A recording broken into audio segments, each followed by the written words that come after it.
Hello everyone, আসসালামু আলাইকুম। সবার কি অবস্থা, কেমন আছেন? আই হোপ সবাই অনেক বেশি ভালো আছেন।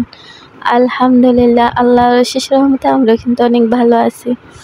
এই তো নতুন আরেকটা দিনে নতুন আরেকটা ভিডিও নিয়ে চলে আসলাম। আই হোপ আজকের ভিডিওটা আপনাদের কাছে অনেক বেশি ভালো লাগবে। তো ভিডিওটা কিন্তু একেবারে ভোর সকাল থেকে শুরু করছি। সচরাচর এত সকালে কখনই আমি ভিডিও নেই না। তো আজকে হচ্ছে কারেন্ট ছিল না, একেবারে সারা রাতই কারেন্টে অনেক ডিস্টার্ব করছে। তাছাড়া হচ্ছে ফজরের আগ মুহূর্তে হচ্ছে কারেন্টটা চলে যায়, ওর পরে আর ঘুমাইনি। নামাজ পড়ছি, নামাজ পড়ার পরে একটু রান্না করলাম, রান্না করার পরে হচ্ছে এখন রুমটা একটু ঝাড়ু দিয়ে নিতেছিলাম। আর রাতে কিন্তু অনেক পরিমাণে বৃষ্টি হয়েছে, হয়তো বা সম্ভবত ওই কারণেই আর কি কারেন্ট নেই। না হলে দেখা যায় যে কারেন্টে এত পরিমাণে আর কি ডিস্টার্ব করে না সচরাচর। তো আজকে হচ্ছে প্রচুর পরিমাণে ডিস্টার্ব করতেছিল। আর রাতে প্রচুর পরিমাণে মনে হয় বৃষ্টি হয়েছে, চারপাশের পরিবেশটা দেখলে হয়তো বা আপনারা বুঝতে পারতেছেন। তো যাই হোক, আমার মেয়েটা যেহেতু একেবারে সকাল সকাল উঠে গেছে, বিশেষ করে মশার কামড়ই উঠছে। তেমন বেশি গরম পড়ে নাই, কিন্তু মশার কামড় কিন্তু অনেকটা বিরক্তকর। যেহেতু মশারি আর কি টাঙ্গাই না আমি, মানে যেহেতু গরমের সিজন ছিল তো মশারি টাঙ্গানোর প্রয়োজন ছিল না, মানে মশাও তো ছিল না। আর যদি ফ্যানের বাতাস থাকে তাহলে কিন্তু মশা থাকে না, কিন্তু যেহেতু কারেন্ট নেই, ফ্যান বন্ধ, ওই কারণে দেখা যাইতেছে মশার কামড় আর কি খাওয়া লাগতেছে। ওই কারণে আমি আর ঘুমাতে পারিনি। তো যাই হোক, ও হচ্ছে সকালে কিছু খাবে, তো আমাকে বলল যে আম্মু দোকানে নিয়ে যাও। তো গেটের বাইরে গিয়ে দেখি সব দোকানপাট বন্ধ, যেহেতু এখন ভোর প্রায় 6টা বাজে।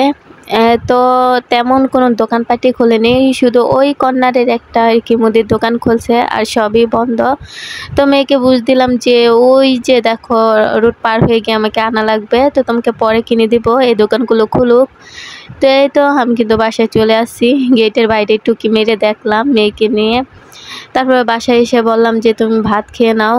তো এত সকাল সকাল আমার মেয়েটা কখনই ভাত খায় না, তারপর অনেক বুঝিয়ে সুজিয়ে বললাম যে ডিম ভেজে দে, তুমি ভাত খাও। আমরা হচ্ছে ডালা রান্না করছি আর তরকারি আছে, ওগুলো দিয়ে খাবে না, তো ভাবলাম যে একটা ডিমই ভেজে দে। আর বিশেষ করে আমার মেয়েকে আমি কিন্তু ডিমটা পোস্ট করে দেই, ও হচ্ছে পেঁয়াজ দিয়ে ভেজে দিলে খায় না, কিন্তু আজকে ভাবলাম যে অল্প পেঁয়াজ দিয়ে একটু একটা ডিম ভেজে দিই, আদৌ খায় কিনা দেখি।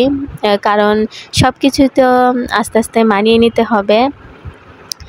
আর এটা টেনশন করার কিছুই নেই, কারণ সময়ের সাথে সাথে কিন্তু প্রতিটি মানুষেরই রুচি পরিবর্তন হয়। অবশ্যই এখন খায় না, হয়তো বা পরবর্তীতে পেঁয়াজ ছাড়া দেখবেন যে কোনো কিছুই খেতে চাবে না, আর এখন হয়তো বা খায় না। সেটা যদি বড় হয় বলি তাহলে হয়তো বা অনেকেই নিজেই বিশ্বাস করবে না যে পেঁয়াজ খেত না। আর ওই যে বললাম না, মা মেয়ের পরিবারের সবাই মোটামুটি ঠান্ডা কাশ, তো আমার মেয়েটাও এখনও প্রচুর পরিমাণে কাশতেছিল। ওয়েরও নয়েজ আসতে পারে, সবাই ক্ষমা দৃষ্টিতে দেখবেন। তো যাই হোক, সবাই কিন্তু আমার পরিবারের জন্য অনেক অনেক দোয়া করবেন, যাতে আমরা তাড়াতাড়ি সুস্থ হয়ে যাই সবাই। আর যেহেতু একটু অসুস্থতা, আর এমনিতেও যেহেতু ফ্যামিলির যদি কেউ অসুস্থ থাকে তাহলে দেখবেন যে কোনো কিছুই ভালো লাগে না, সেটা যে কোনো জিনিসই হোক না কেন। তো এই কারণে দেখা যায় যে তেমন আপুদের ভিডিও দেখা হয় না, আর যার ভিডিও দেখা হয় আর তেমন সুন্দর করে একটা কমেন্টও করতে পারি না, কারণ যেহেতু ভিডিও ছেড়ে রাখা খুব সহজ, কিন্তু কমেন্ট করতে গেলে দেখা যায় যে মোবাইল নিয়ে তারপর বসে থেকে কমেন্ট করতে হয়, বা ভিডিওটা মনোযোগ দিয়ে দেখতে হয়।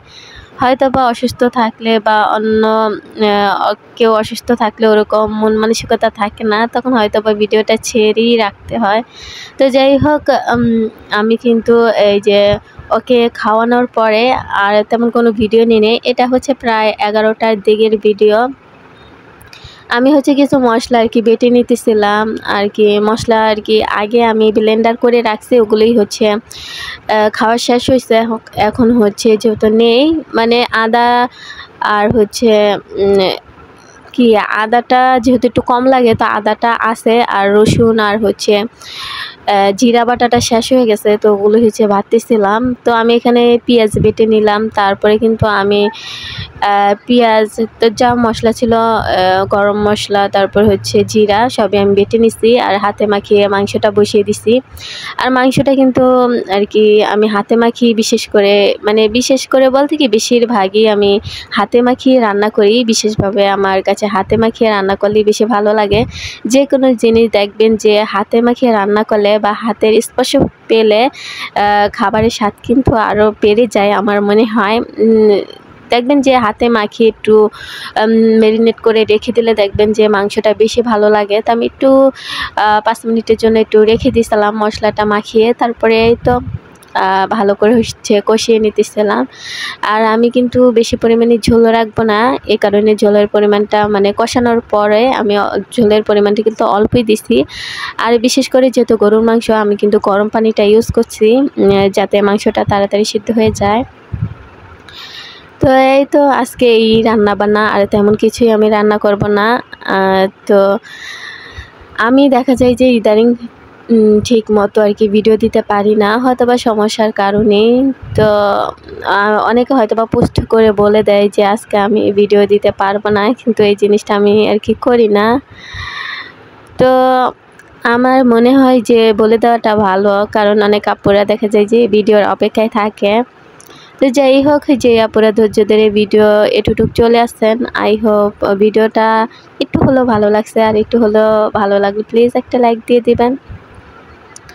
তো এই তো আমার রান্নাবান্না শেষ, আর রান্নাবান্না দিয়ে ভিডিওটা কিন্তু আজকে শেষ করে দিতেছি। অবশ্যই ভিডিওটা কেমন হয়েছে কমেন্টের মাধ্যমে জানাবেন, কারণ আপনার একটা মূল্যবান কমেন্টই পারে আমাকে আরেকটা নতুন ভিডিও বানাতে অনেকটা উৎসাহিত করতে। কারণ আপনাদের সুন্দর সুন্দর কমেন্ট আমার কাছে পড়তে খুবই ভালো লাগে, আর ওই কারণেই মূলত আমার ভিডিও দেওয়া। তো এই তো রান্নাবান্না কিন্তু আমার মোটামুটি শেষ। তো সকল আপুদের সুস্থতা কামনা করে আজকের ভিডিওটা থেকে বিদায় নিতেছি। নতুন কোনো ভিডিওতে দেখা হবে। আল্লাহ হাফিজ।